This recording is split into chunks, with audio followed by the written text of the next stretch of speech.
গেছে। ঠিক পড়ন্ত বিকেলে ছাদে চলে এসেছি, অপূর্ব একটা মেঘ আমার সামনে ধরা পড়ল, আর সেটাই আপনাদের সামনে আমি তুলে ধরলাম। এত অপূর্ব লাগছে যে আপনাদেরকে না দেখালে আমার মনটাও ভালো লাগছে না। তাহলে চলুন দেখাই।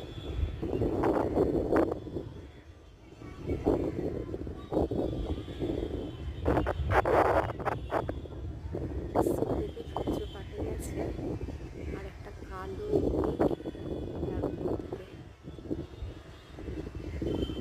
কি সুন্দর লাগছে দেখতে।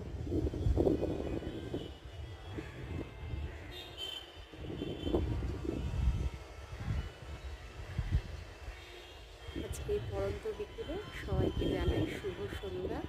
সবাই ভালো থাকবেন, আর সন্ধ্যা রাতটুকু খুব ভালো থাকুক। দেখা হবে আবার কালকে। টাটা।